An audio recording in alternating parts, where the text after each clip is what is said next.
record the session. Okay, I just stopped. It's right there. Okay, I got it. And let me just go over to, let me just see.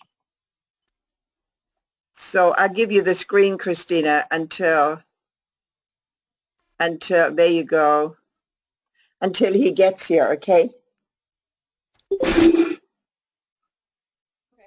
You're now the presenter. I am? Oh, okay.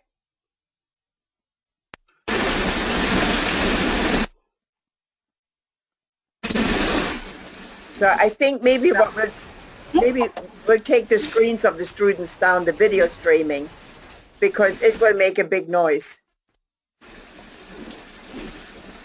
So yeah, I think we need to mute the student microphones.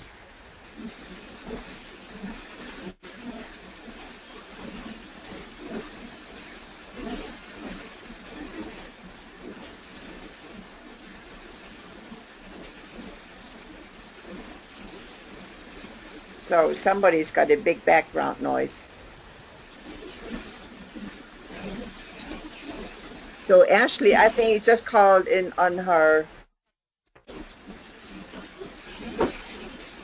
She's just. I don't know if you guys can hear me, but I just don't know how to use this program. You're doing well. You're okay, Ashley. You're fine. Can you see me too? I wasn't sure. We did a minute ago. No, I'm not. I'm sorry. Sorry. Go ahead, Christina. How do I mute the microphone? You see at the top audio, just muted. Audio and the little microphone, you just have a little red line going through it. You just muted. Yeah, it looks like it works. I don't hear her anymore. Your audio is a little bit quiet, Christina. Oh dear. I think you need to bring the. Oh, no wonder. I'm using like the microphone on my laptop doesn't work, so I have to use my tablet. Okay, well, as long as you remember to hold up your phone so we can hear you. Right. Now, I want to make sure I do this right this time. So, how about, am I pronouncing, is it Dr. Sabet? Is that how you pronounce this? Yes, name? Dr. Sabet, Dr. Baru Sabet. Okay. So here's what I'd like to do. Let me go ahead and when we get to 8 o'clock, I'll give you the, actually, am I the one who sets the recording or? Yeah, I know how to do it now. Okay. You know that we're recording right now, right? Yes, we are. Okay. So we'll just leave it running until we're done. Oh, let's go ahead and turn it off just because. Okay, let's turn it off. Got it. Coming up here. Middle East and how education can create a new mindset and a new way of thinking. And so this is a project that I'm hopeful that in the next 2-3 weeks our website will be launched, and a number of individuals, scholars, scientists, researchers maybe, can contribute and write articles and papers on that topic. I think that's great. And if you want to, mention to students, I welcome it, because nonprofits are always welcome in my classes, because you yes. think the better good. Yes. And hence the term nonprofit. So by all means, please feel free to mention if you'd like. Sure. Thank you. Sounds very exciting. It does sound Thank very you. exciting. What's the name of your nonprofit? It's called Burhan, B-U-R-H-A-N. B-U-R-H-A-N, Burhan Institute. Okay, I like it. Burhan is a Persian / Arabic / Turkish name. It basically means reason, and it basically means how, the importance or significance of rationality. I love it. I love it. Thank you. Is this nonprofit, does it have any ties to Baha'i, or is it going to be multi-religious or just non-religiously affiliated? It is definitely. It's not directly linked to Baha'i institutions, or no, that's not. But it is Baha'i inspired. Yeah, Yes. I love it. I can't think of any religion that has more educated individuals in it. Thank you.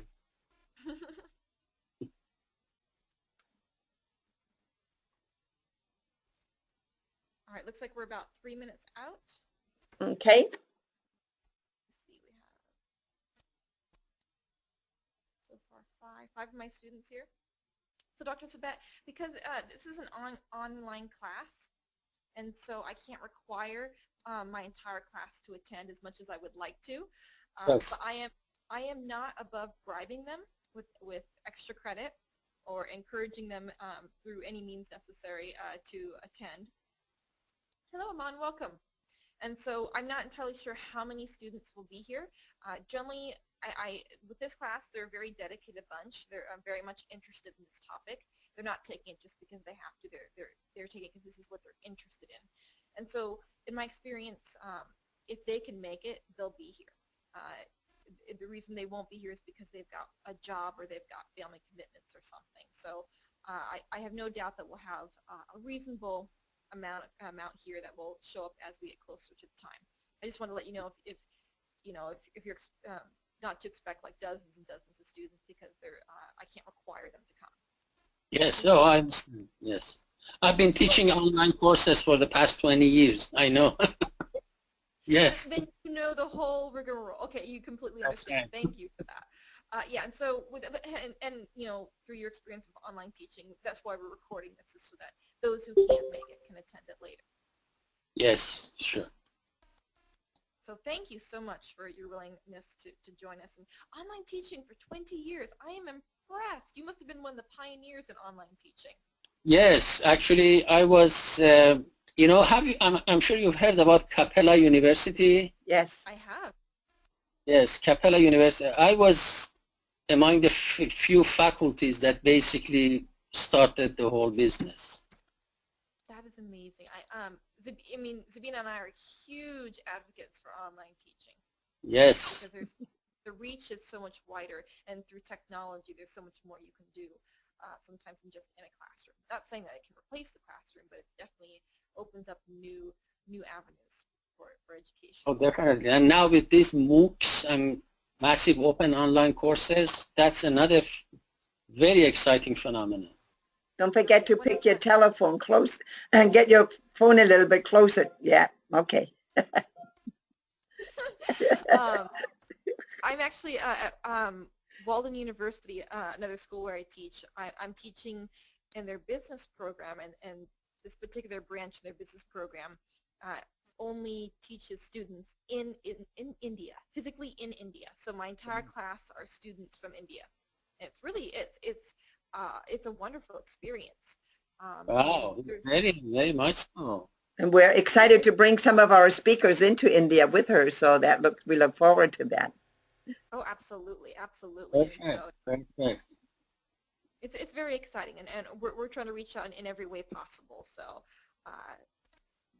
kudos to online. So thank you for pioneering online for us, Dr. Sabet. No, thank you.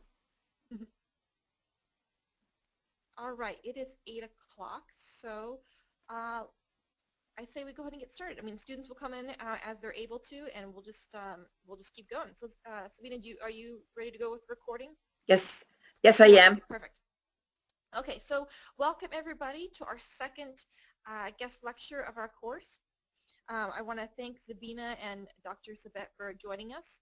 Let me do a really quick roll call, see who all's here. I have Ali, Ashley, Iman, Jessica, Nisha, and Nicole.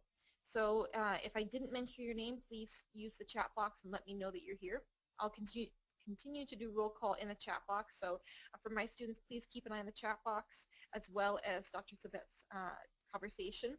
That way, if I have any questions or do roll call, you can be there to catch it. So thank you, everybody who's coming. Don't worry, there is a recording for those who want to watch it again.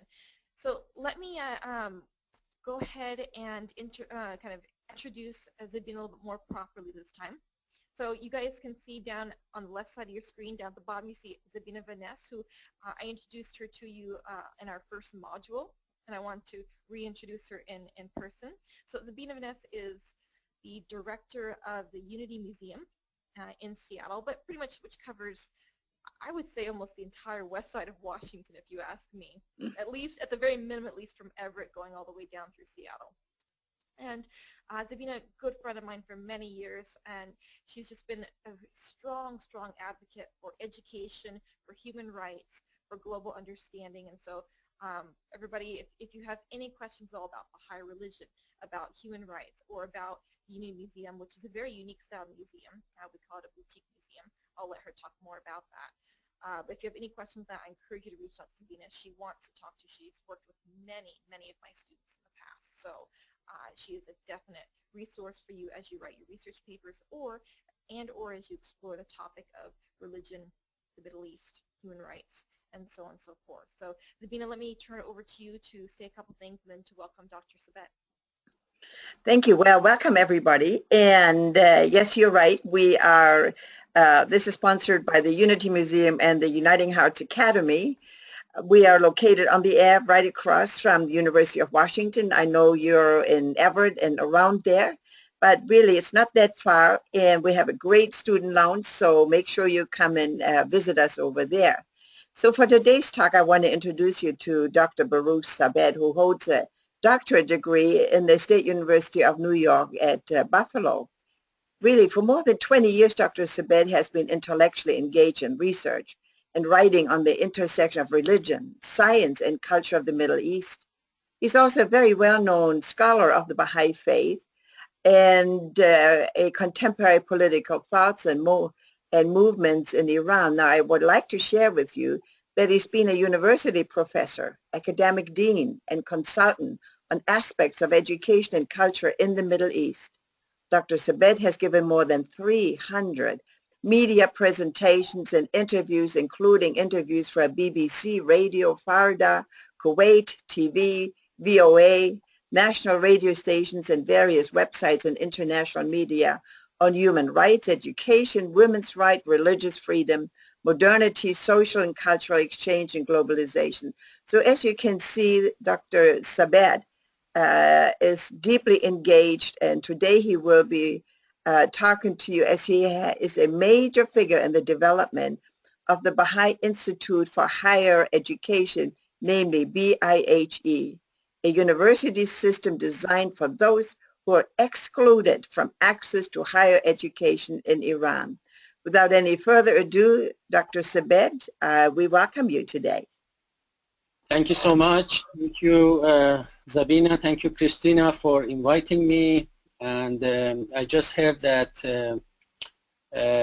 students have heard a little bit about the situation of Baha'is in Iran and violation of their human rights.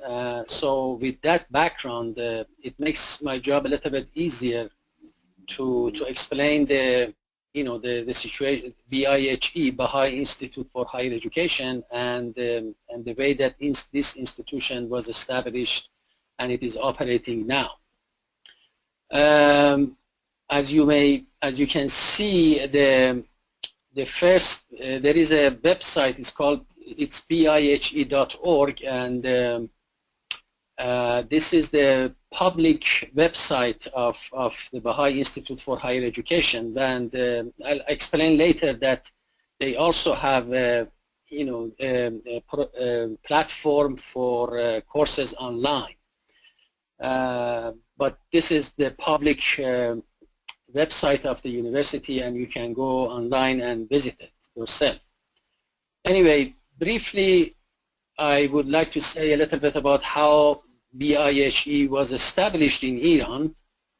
As you may know, after the Islamic Revolution in Iran, the situation of the Baha'i religion or Baha'i community as a religious minority got worse, and the entire Baha'i community came under severe persecution.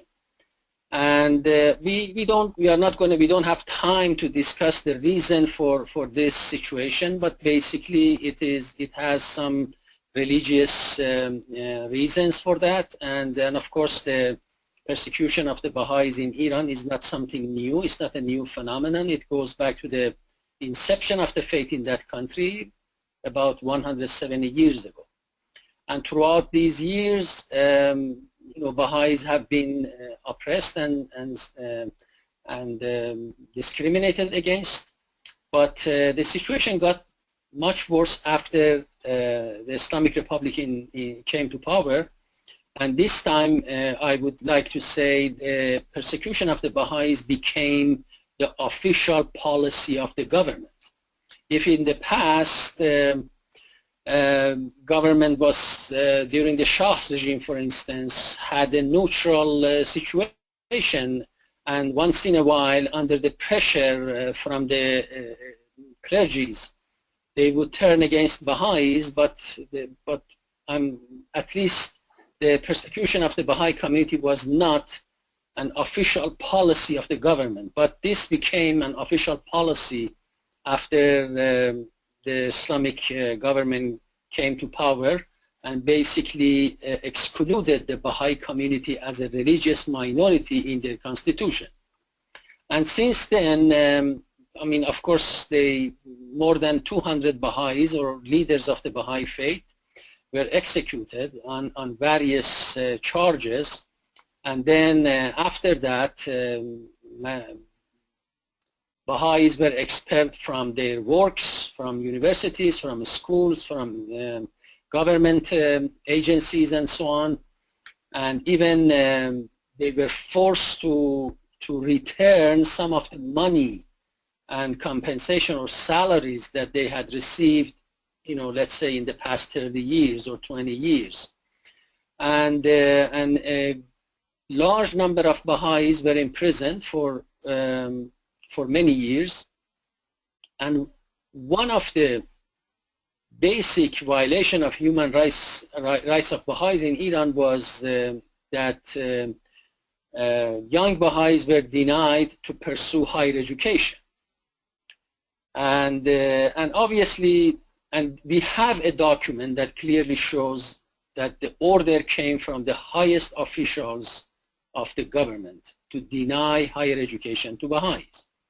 And the reason for that was obvious. The reason was to deny Baha'is higher education and access to, higher institutions of higher learning, and preventing Baha'is from becoming professionals and educated, and help them to serve their community and their country, and prevent them from becoming successful members of the society.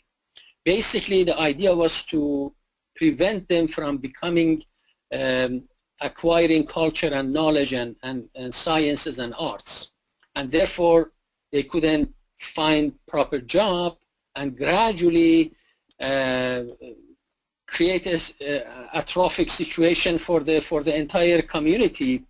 And that would be the best way to crush a community when you prevent them from acquiring knowledge and information and arts and sciences. So, but the Baha'i community is a very resilient community, and so what they did was, based on following their principles, they started to have classes, informal classes, in different branches of knowledge for their students who were expelled from universities or were not allowed to go to enter into universities. And what they did was, some of the professors who were expelled from universities, they got together and they prepared a very preliminary and very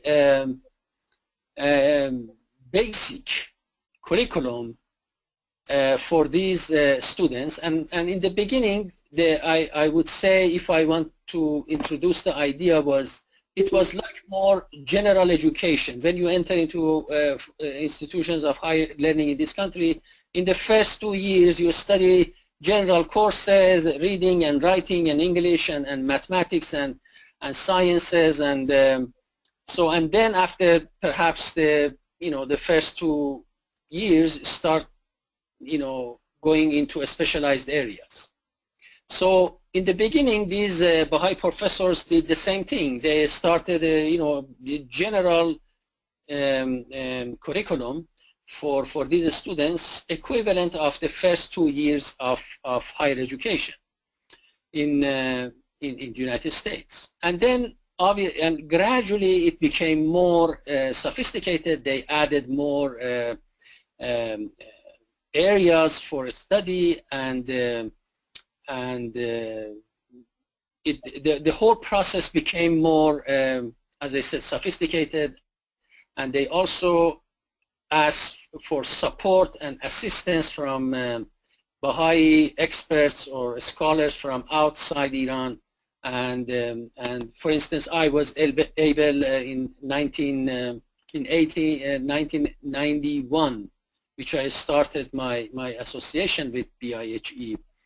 I started to making translations from different articles from English into Persian, and send the Persian version to them because they needed updated information in or scholarly research in different fields of study. And they didn't have access to libraries, they didn't have access to journals, to scientific research, and therefore they needed some updated materials from psychology to biology and all that. So, and then as I said, other professors or instructors from outside started helping BIHE, and this institution gradually grew and became more advanced. And the way that they started the whole process, as I said, they held classes in Baha'i homes, in basements, and every, let's say, during each semester, around 2 to 3 weeks, students who were living out, in different cities, they came to the capital, to Tehran, and they had intensive classes, face-to-face classes, and then they went back to their cities and studied as some sort of distance learning. Again, they came back, for instance, during the exam time, and then returned back to their cities. So this situation went on until around 2003.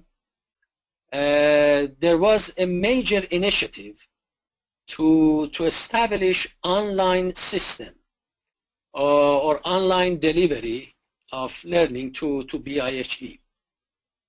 And I was among one of the individuals who participated in that process. And as you can imagine, it was even 2003, online education was something new, even in the United States. And so we had all sorts of challenges because the whole idea was new, and also we had to pass all the difficulties and problems that BIHE students were facing in Iran. In addition to government censorship, and in addition to hacking of BIHE online courses, and so on. There was, of course, this story has so many sides. One of the tragic side of this was BIHE was repeatedly attacked by government forces, the whole institution. And as a result of that, they closed offices, they arrested Baha'i faculty, BIHE faculty and administrators, sent them to prison. They even arrested some students. And so basically the whole idea was to interrupt this process.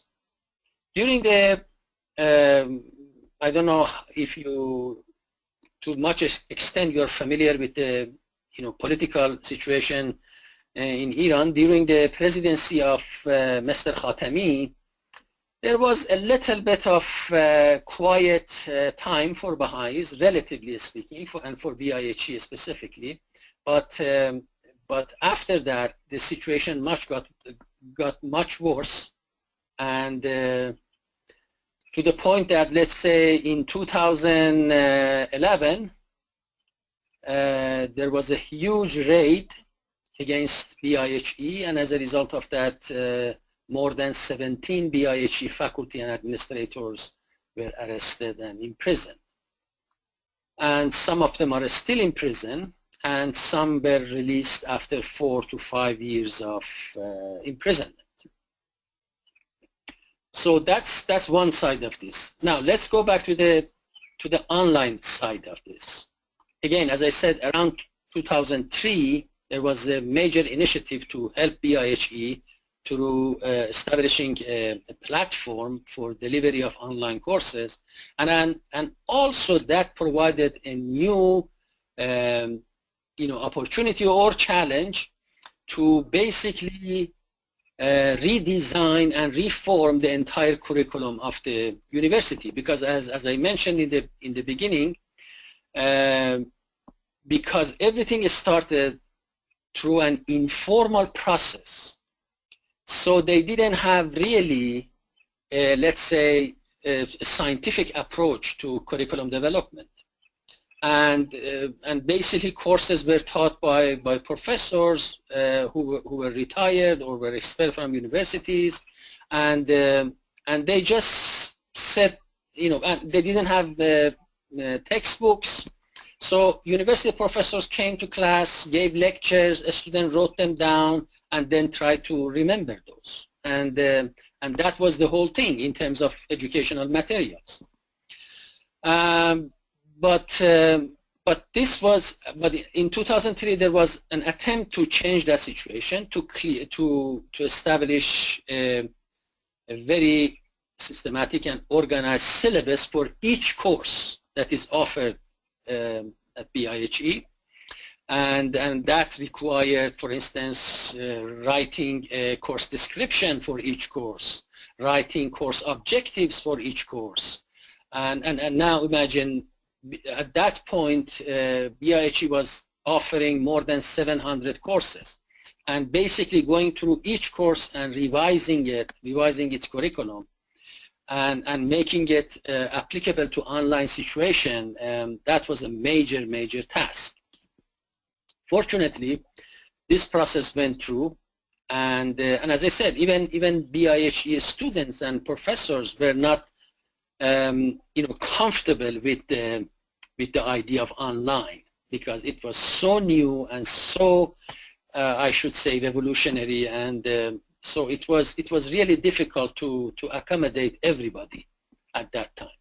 But now I'm glad to say that the online version of BIHE is well established, and at this point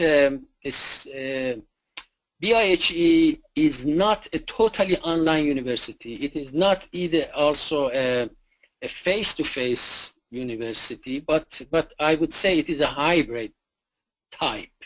In other words, there are strong online components in every course, but there are a lot of courses that also continue to have face-to-face classes, like let's say Department of Architecture. And so it's the current situation, and this was basically a review of history and mission of the university. Also, I would like to say that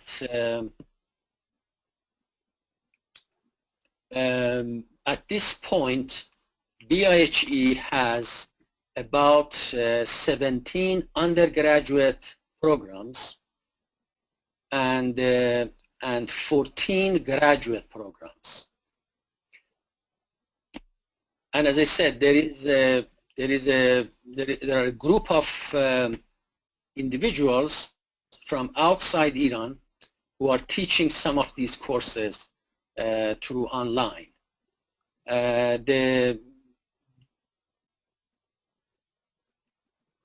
those who teach from outside, the language of instruction is English, but the courses that are taught inside, the language of instruction is Persian. But I would say that English is a well-established language within the BIHE system, because from, again, one of the initiatives when we decided to really reform the delivery and delivery of the courses was to really give significance, importance to learning English. So there were different programs that tried to initiate that and encourage students to learn English, because knowing English is English is the language of science, basically, and in order to be successful in today's globalized economy and global environment, and since majority of books and texts are written in English, so for BIHE students, in order to have access to these materials, they needed to know English. And again, it's a very fascinating process. It's the way that BIHE, with the help of the Baha'i community in Iran, has come through all these, has passed these challenges.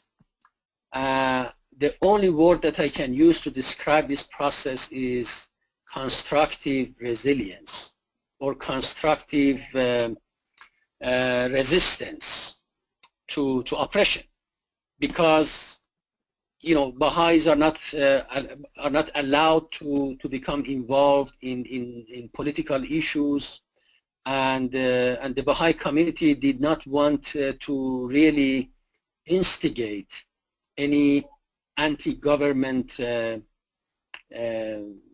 activity, but they came to this conclusion that they have no other choice but to continue with this institution of higher learning. And because this was really a cultural lifeblood of the community, and therefore they have insisted on having these classes and moving on with this process despite all the pressures from the government. So that's why I said it's really a constructive resistance. It's not like doing anything against the government. It is not, there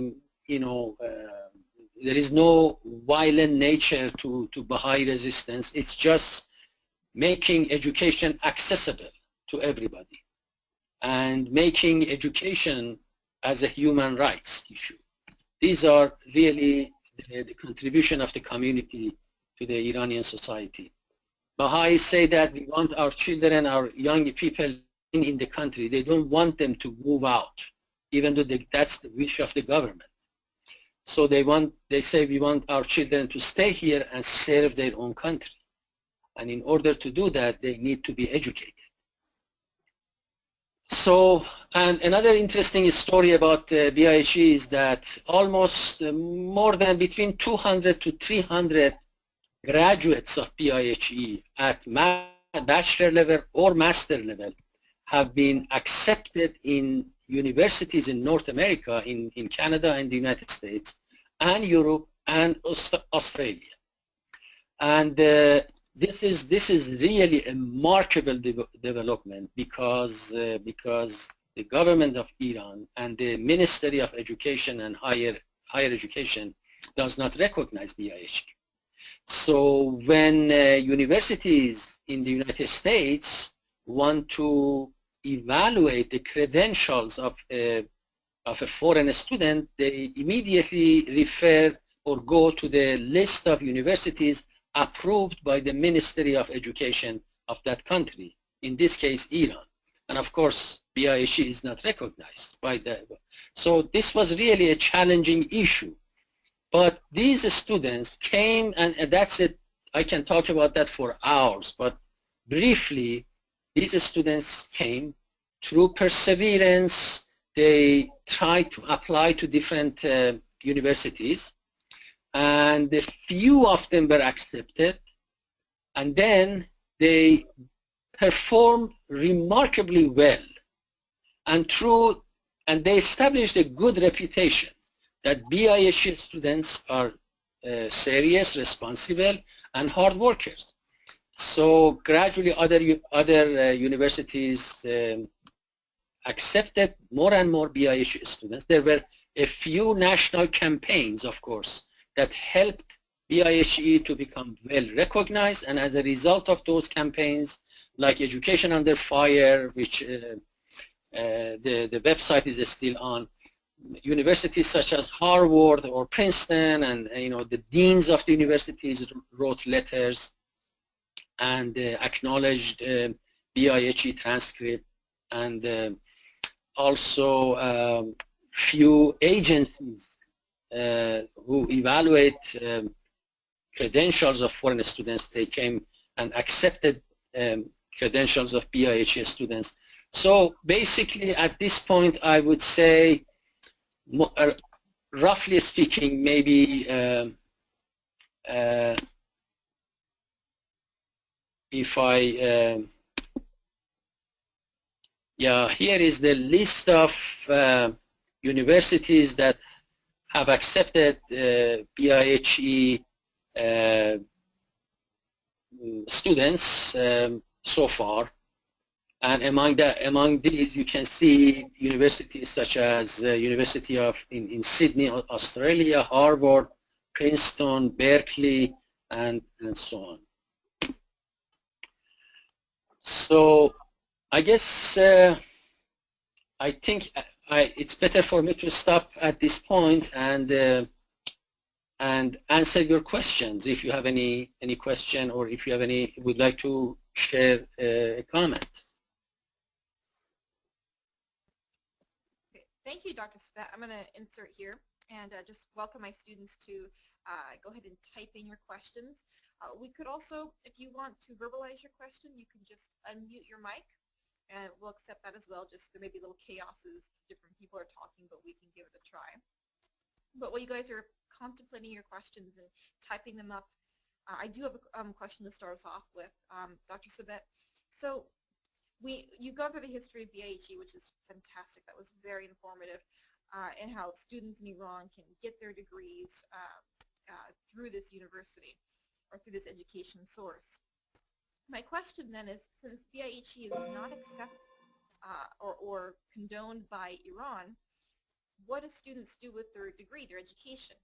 Because they can't really, because I know my students, when they graduate from Everett, they're going to put it on their resume and use it to go out and get jobs, which would be what most American students would do. But yet in Iran, these students can't really put BIHE on their resume because one, it identifies them as Baha'is, and two, it's not really accepted by the Iran government. So what do they do then? Yeah, exactly. Excellent question. You see, as I mentioned, about around 200 to 300 students have been able to come out and go to foreign universities, get their PhDs or master degree, and some of them returned to the country and started having their own private practice, for instance, in counseling, in psychology. And some of them started also return back to Iran to help BIHE, because BIHE supported them to get their education and then also help them financially to go out and study. And so these people promised that they would return, and they actually returned and started to help the institution. And in fact, two of the faculties who were two brothers with the last name of Rahimian, and both of them were graduates of BIHE. Both of them went to Canada and studied and went back to Iran and started helping BIHE, and at the same time having their own consulting practice. Both were arrested and with their wives, and they spent some time in prison, and one of them is still in prison. And these are the two brothers whose father was executed in the early days of the revolution. So anyway, yeah, that's one option. The other option was, as I said, because some of these students were really bright and knowledgeable about their field, particularly in applied sciences such as engineering, pharmaceutical, and other technical fields. So some of them were able to find jobs in private sector, because private sector was not really, I mean, in reality they didn't care what the government was thinking about BIHE and its graduates. And in fact, they were happy to have BIHE graduates working for them with lesser pay, unfortunately. And so that was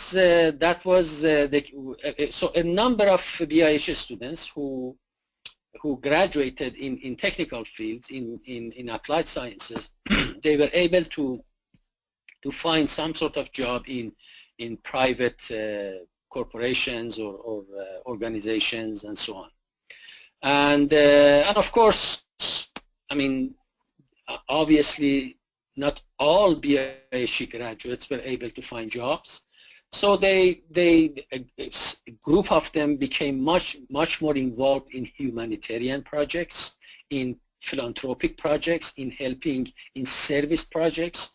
They established or started to help international NGOs who were in Iran for human rights, for education, for health, for well-being, for women's rights, and so on. Even though at one point even NGOs came under severe pressure.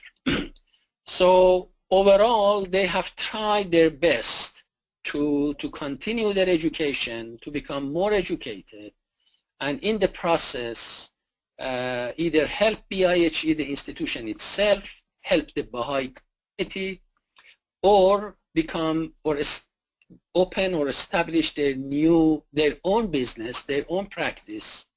And again, some of them went to other countries and continued their education, and then some of them returned back to Iran, and some of them stayed outside.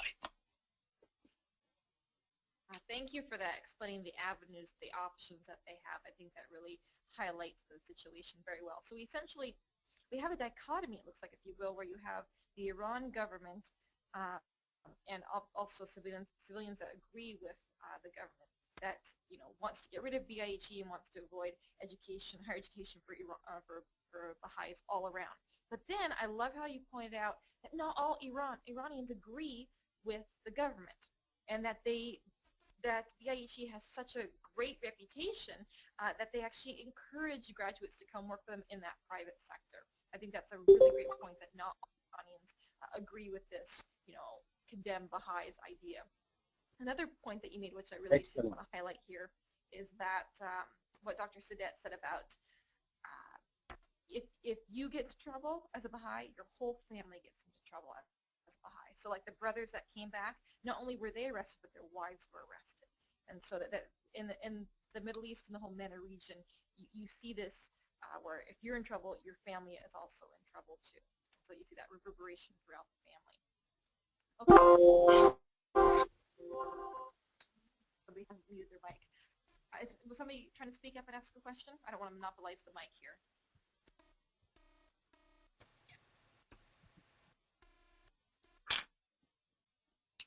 Okay. All right. So, Dr. Sabet, I'm going to point you towards Zabina's question in the chat box. She asks, how do students get accepted into BIHE and make it to the classrooms if it is underground?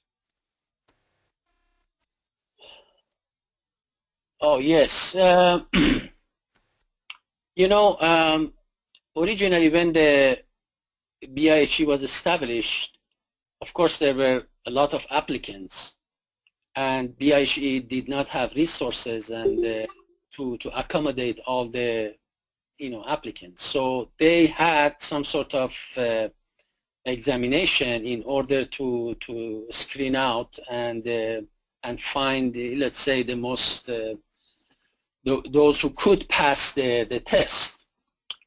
And then and at one point they also, instead of having their own test, they said that those who want to continue higher education in BIHE, they should also pass the national exam. That is the national exam for all who want to go to universities in Iran. So, but anyway, this was the case in the early days of BIHE. But later on, they tried to change that situation and try to be more welcoming to new applicants. So at that point,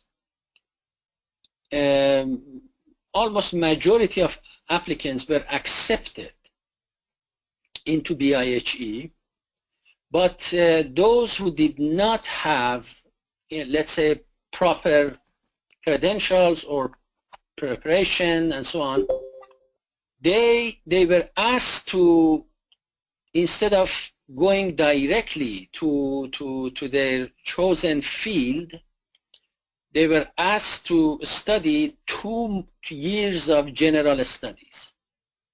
And if they could do well in those 2 years of general studies, then they could select a degree.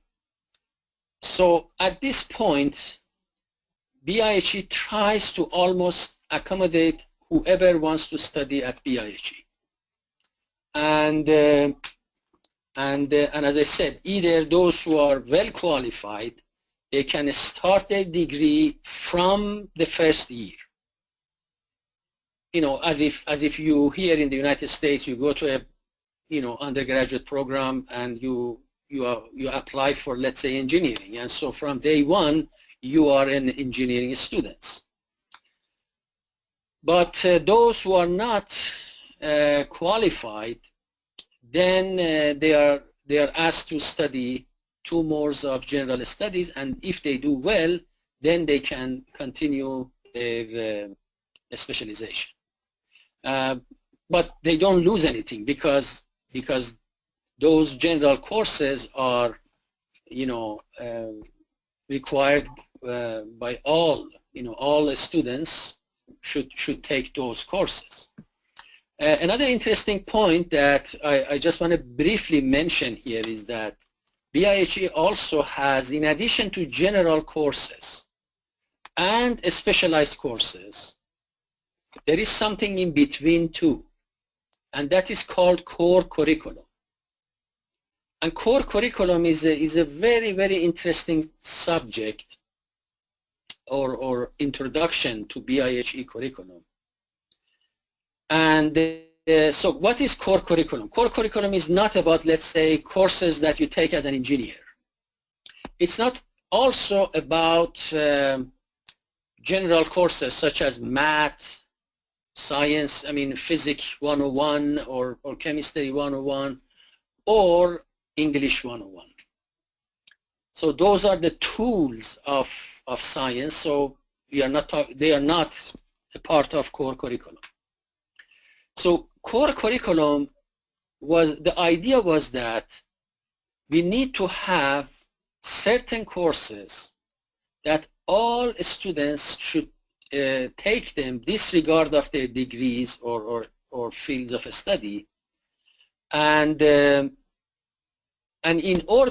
were several goals in doing that. One of them was to really create an environment, an interdisciplinary environment, so that all students can dialogue and can establish proper discourse with other students. Whether you are in other words, the idea was that if you are an engineering students and would like to talk to someone in music, we need to establish some bridges between these fields in order to break this overemphasis on specialization, which basically separates people. And also the idea was that we need certain general knowledge about history, about ethics, about arts, aesthetics, theory of knowledge, and so on, so that students will have a solid intellectual foundation for their knowledge, whether they are becoming an accountant or an engineer.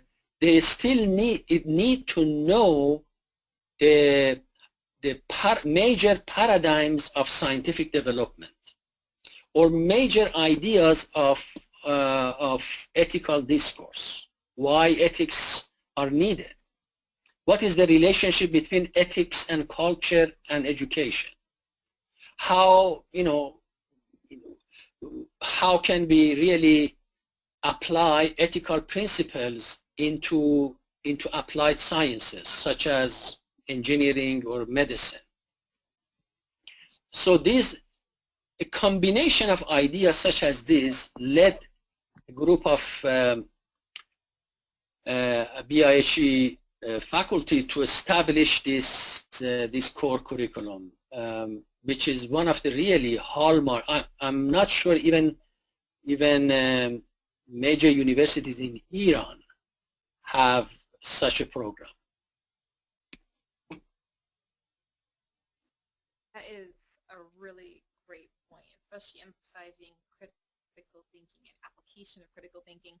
I think I would have to agree with you. A lot of schools don't quite highlight it to that extent, and I think a lot of the situation in Iran has fueled that need so badly for that critical thinking, and that's why we see it at BIHE, which is phenomenal. But I do want to point out a question Jessica asked in the comments. She knows we're talking about higher education, but she had a question about regular K through 12 for Baha'i children. And are they allowed in the classrooms, and what is their experience like as Baha'i children?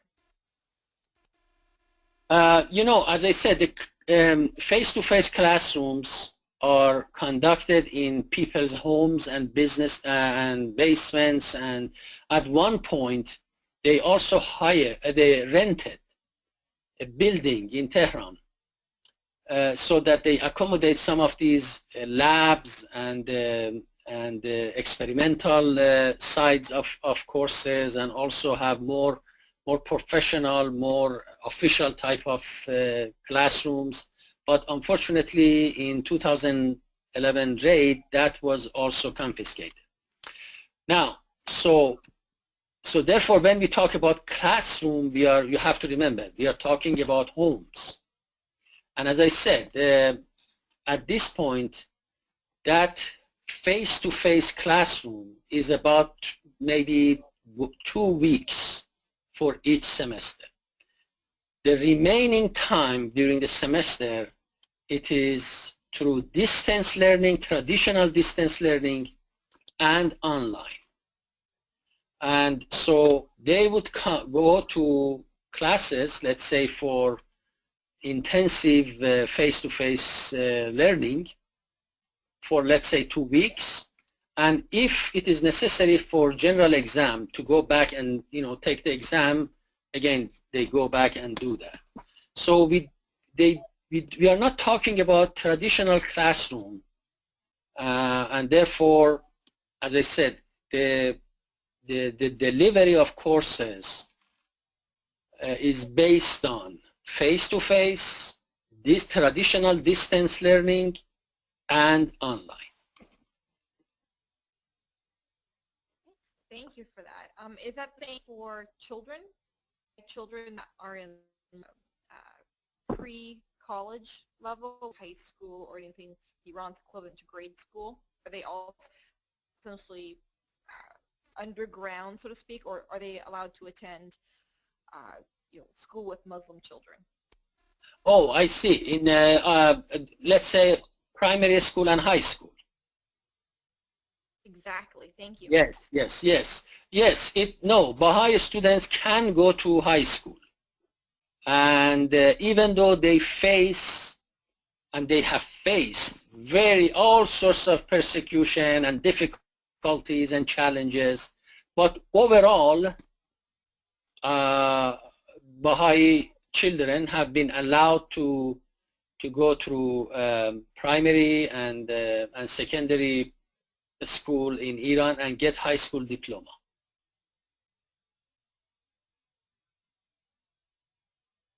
Thank you. Let's see, for my students, other questions you guys have about education rights in general. Oh, Joseph has a question. In the comments, he says, what's the common factors relative to the reasons for their persecution? Good question, Joseph.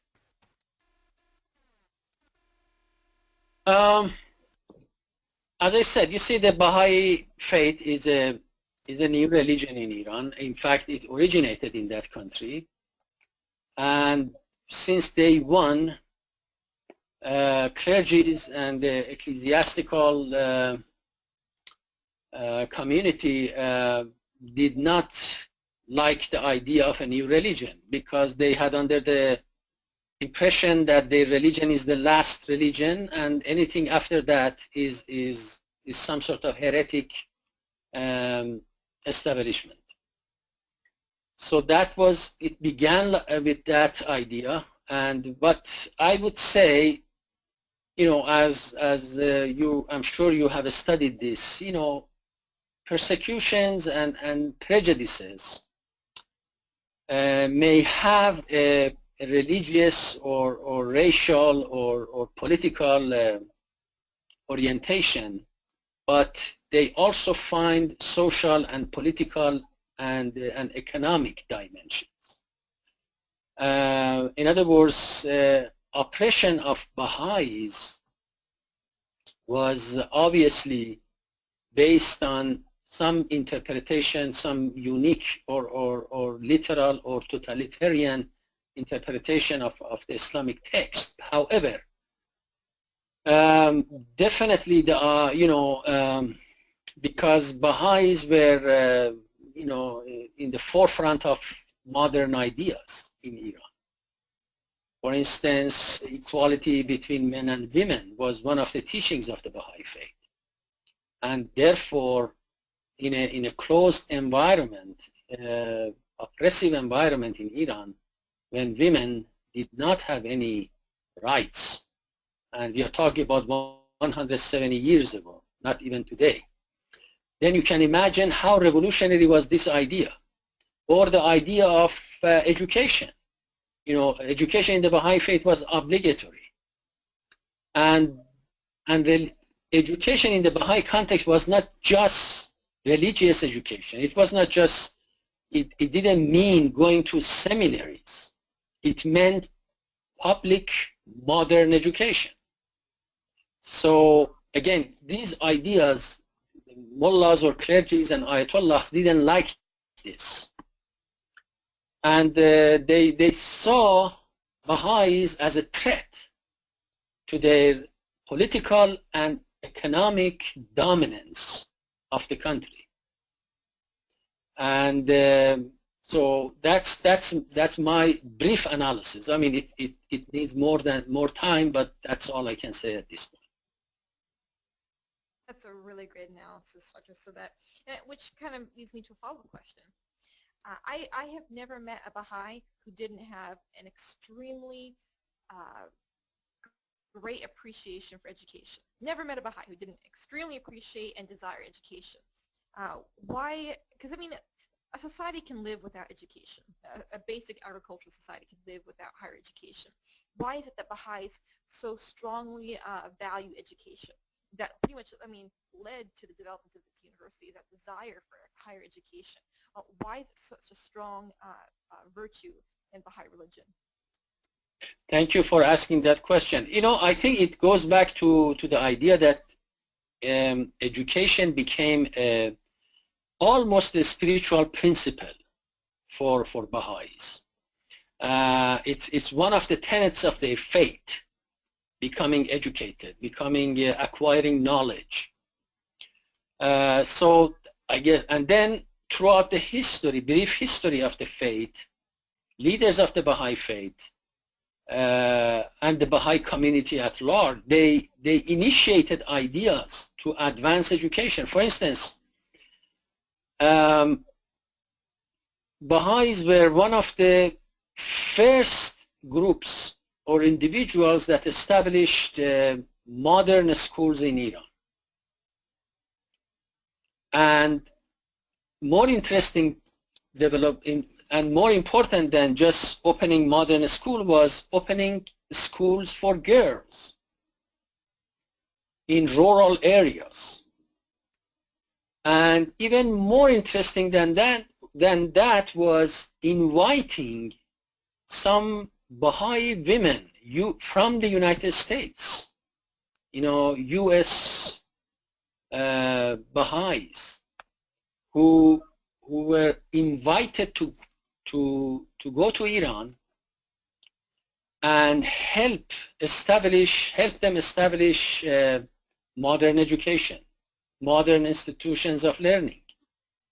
And these were the, let's say, American women who had studied education, psychology, or these fields, and they also wanted to serve their faith. So they went to Iran with a lot of sacrifice. That's a totally new chapter. And they helped Baha'is to establish, to write a new curriculum, to run their schools. And so that was, in other words, not only it was, the education was one of the major principles of the faith, but also it is intertwined with the history and development of the Baha'i community. So for my students, notice here that you have this, again, another dichotomy here between, you have this Muslim Iran, but not just any Muslim Iran. You have this nation which we've studied is one of the most conservative interpretations of the Quran and of Muslim faith. But yet out of that sprung this religion of Baha'i, which is very, very liberal in many ways, in terms of educating women, in terms of even the poorest seeking out a higher education. So thank you, Dr. Sabet, for pointing that out. Thank you. So for my students, any other questions you guys have? This is a really good, if you are studying gender roles, and education women is a major aspect of gender roles and women's rights as human rights. And so that might be a good question to ask if you're doing your research on that. So you are studying Iran for your main paper. And so if you have any questions on that, this would be a good opportunity to ask and seek some very, very well experienced and professional input on that. So I'm just going to pause here, give them a chance to type this up. And Dr. Sabet, this has been a fantastic presentation. I really like how you've laid out this university and this source of education, which in a society where essentially the Iran government is trying to do everything they can except for open genocide against the Baha'i religion. And here in America, when a university or a department within a university they want to offer a new program, oftentimes it has to be a drive from the faculty to open up a new program. But I get the sense, and maybe you can add on to this, I get the sense that with the BIHE, it's the students that drive the opening of a new program. It's the students that drive the furthering of this university rather than the instructors. And I like that model because then I think it adds quality of the education, the quality of the graduates. Is there anything you want to add on that? Yes, definitely. Excellent question. In fact, I would say something more in addition to, let's say, interaction. In other words, the institution, BIHE, was developed as a result of real communication between student body who were interested, who persisted in continuing their education even in the darkest days that they didn't have any hope for the future.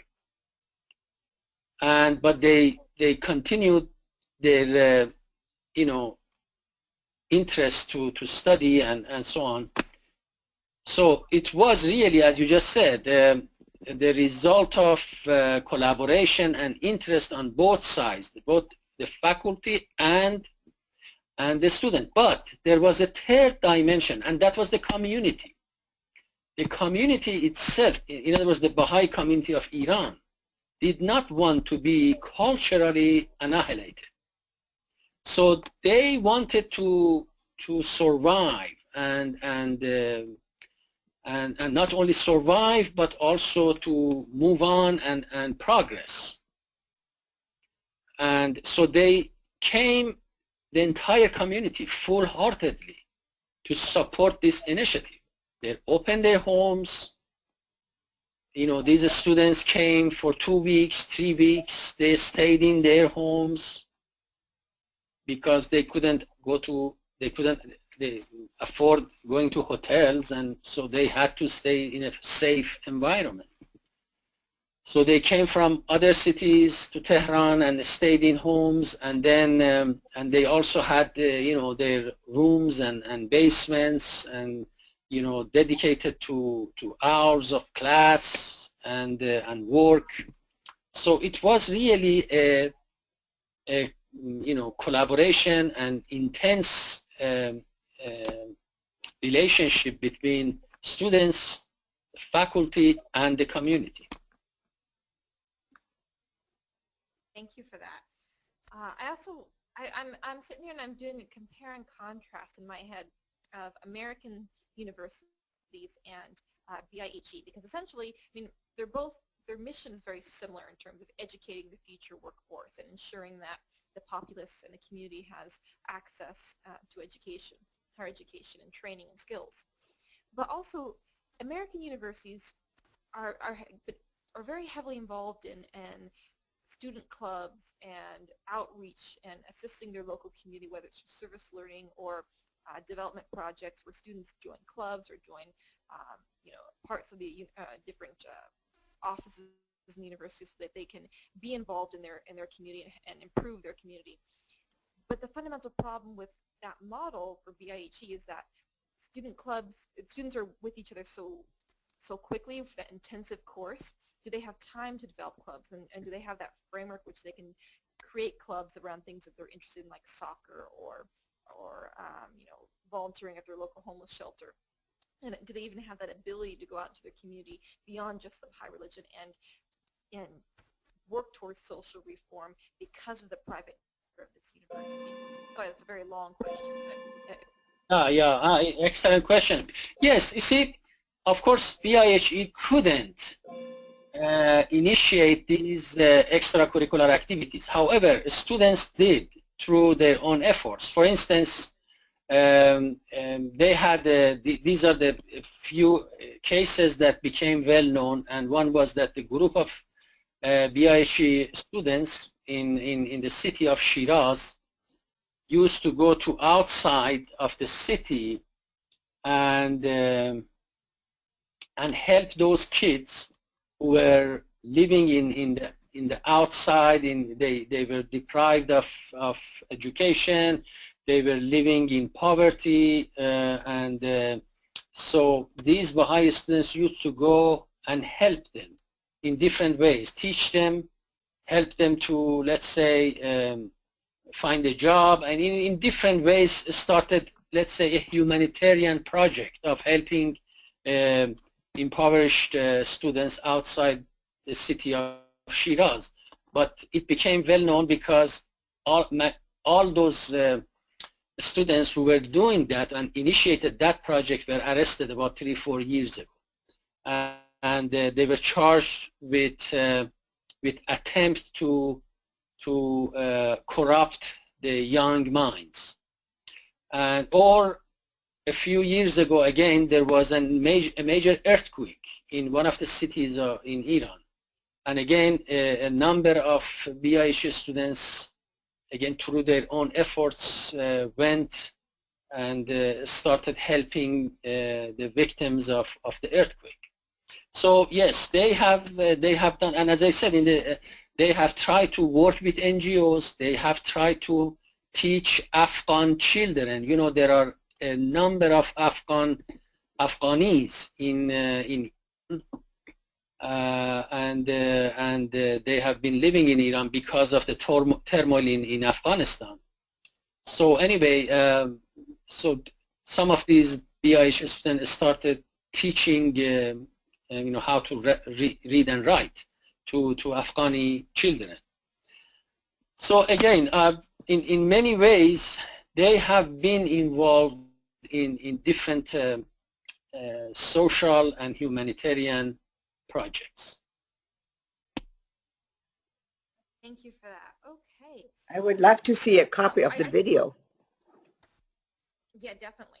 Of the Afghani projects? No, the video, the YouTube video that Dr. Sabet has ready to go. Yes, if yes, let me show that. It's not that it's short.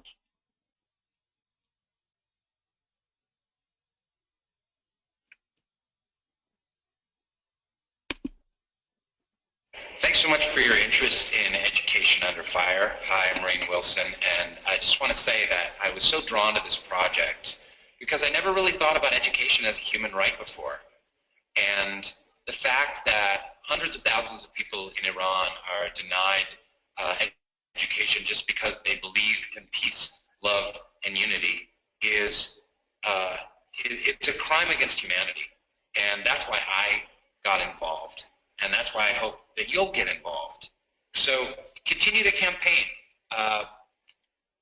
We all have rights as human beings. That's why they call them human rights. And you don't need me to continue your own Education Under Fire human rights campaign, because we've got this Education Under Fire human rights campaign in a box for you. We've got a copy of the film in here and interviews with people that have known persecution at the hands of the Iranian government.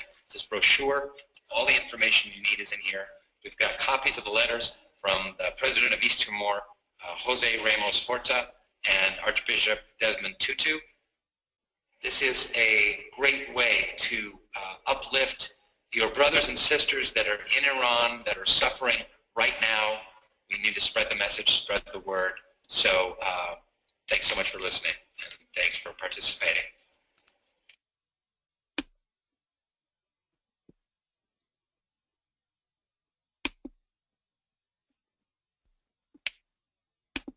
Beautiful. I just love this idea of, you know, students pioneering social change. I love that idea. Oftentimes we're accustomed to politicians or human rights activists pioneering social change, but I'm Rainn Wilson. This is my son, Walter. Like parents everywhere, my wife and I want him to have a life full of opportunity. In the Islamic Republic of Iran, Sorry. Sorry, Christina. no worries. Was there another video? I apologize. Go ahead if there's another video. No. It just went by itself. No. Sorry.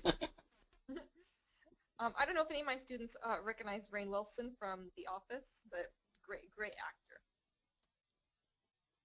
Okay, so let's see, we have one more question here from Joseph.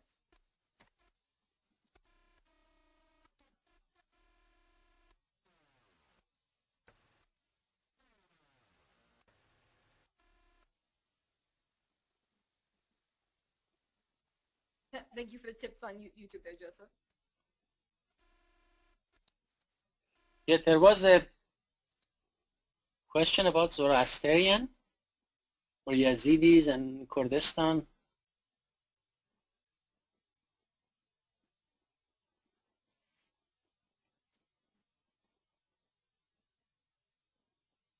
Are you there, Christina? Oh yeah, I'm here. I'm sorry. I was just okay, sorry. Oh yeah, no worries, I'm still here. So the question is, do the Zoroastrians have a presence or any influence in Iran, to your knowledge, Dr. Sabet? Yes, excellent question. You know, It's a long story. Yeah, of course, Zoroastrian was the religion of Iran before the invasion of Arabs uh, and and consequent developments that resulted in majority of Iranians become Muslim. So Zoroastrian religion is a very interesting religion. In fact, so many traditions that we have in, let's say, in Judeo-Christian religions and also in other traditions are coming from the Zoroastrian roots. The whole idea of evil versus good is really originated in the teachings of Zoroaster. And of course, a group of Zoroastrians traveled to India and established a very prominent community in India. It's called Parsis. And again, it's a very active community. And now, concerning their situation in Iran, they are recognized as a religion in the constitution. There are three religions that are recognized in the constitutions. They are Zoroastrian, Judaism, and Christianity. And of course, the reason for that is they are religions before Islam, because they didn't come after Islam in order to abrogate the teachings of Islam. So the whole idea is that it is a part of Islamic, Islamic Republic of Iran to accommodate these religious minorities. But again, I don't think there is unanimous approach about this issue, because in some other places they even consider, some fanatic Muslims consider even Christians and Jews as heretics. But again, Zoroaster, and concerning Zoroaster, I'm not sure if they are accepted in Iran as a religious minorities. It seems to me because it's the religion of Iran before Islam, and it has the oldest religion in that country. Due to national issues or national interest, they included Zoroastrian into the constitution. But again, I may be wrong on that. But I have to add one item here, and that is they can practice their religion if it is within the restricted domains that are prescribed for them. If they come out of that, again, they also become the subject of persecution. For instance, traditional Christians like Asuri or Armenian community in Iran have the freedom to practice their own religion, but new Christians, in other words, those Iranians who have converted to Christianity, and they have their own churches at home, more like evangelical traditions here in this country, they are severely persecuted. In other words, the issue is, as long as you are quiet, practice your own religion, and have almost zero impact on the society, you are free. But if you try to convert people, if you try to basically challenge the major institutions of the country, then you are in trouble.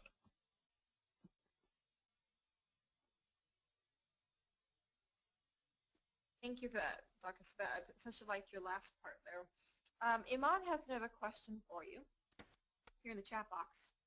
He's talking about the population. According to his research and sources he's looking at, half of Iran's population are under 25 years old, higher if we include under 30. No doubt the Iranian government will notice the success of BIHE, as you mentioned, and have their opinions. That being said, do you see the Iranian government viewpoints changing in a positive way 15 to 30 years from now due to the uprising of modernized Iranians, or successful initiatives such as BIHE as only a small example? Good question, Iman. Yes, very good question. I'm reading the question one more time.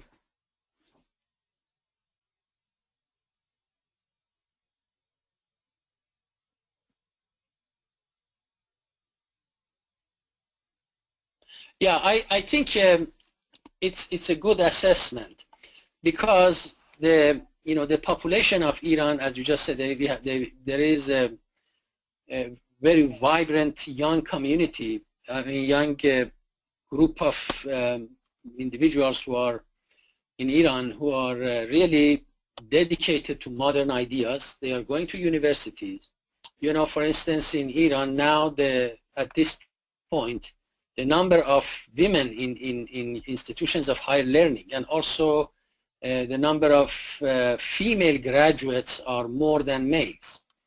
And so it's and of course, when it comes to the issue of hijab or forcing women to have to cover themselves or their head and their hair, Iranian women have strongly resisted those pressures, and they have really tried to fight back in order to maintain their freedom.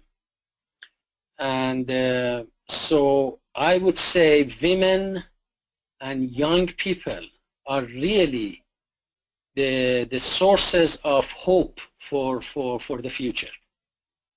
And as you have said, the current situation in Iran is not cannot continue like this. It's very obvious, because it's the cultural tides are against them, against those fanatical approaches. People are more and more becoming more educated. They are becoming more through the internet and information technology. They are in constant communication with the outside world. It is not like North Korea. And just a few days ago in Cannes Festival in France, 2 Iranians won 2 prestigious awards for filmmaking. So in different fields, like in the United States now, just a few weeks ago, a prominent young woman, one of the graduates of the Sharif University, very, very well established university in Iran, became the member of National Science Foundation. And so in major universities in North America, there are Iranian professors that they're teaching, and they are communicating with their friends and families in Iran, and people see that. So everything is changing, and obviously the current situation cannot continue, and I'm quite sure that in the future, BIHE will become one of the institutions of higher learning in Iran that would be open to everybody, not just Baha'is. So for my students, I know that many of you are considering your transfer plans. Maybe BIHE would be a possibility for you. Just a little input there. Yes. Thank you, Dr. Thank you. That was fantastic.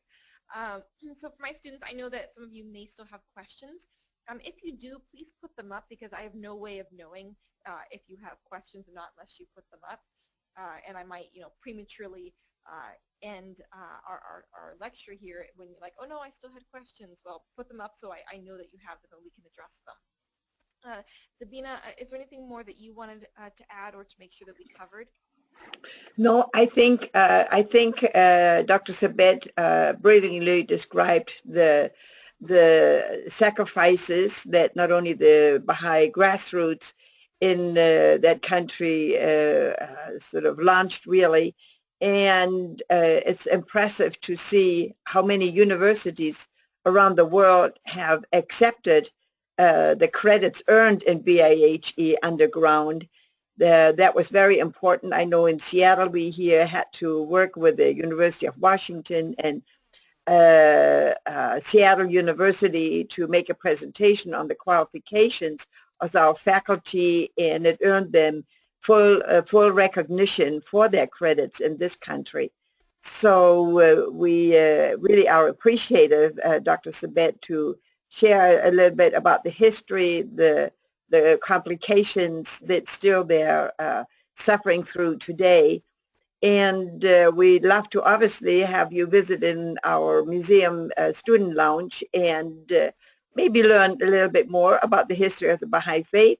I entered in there for you a website that you can look at a variety of questions that during this talk on issues on the Baha'i Faith may have sort of entered through into your minds. But overall, Dr. Sabet, we just wanted to thank you for truly having given us the bounty and pleasure of your company today. And we're deeply appreciative on behalf of the Uniting Hearts Academy and the Unity Museum, which we call a Baha'i Perspective on Peace.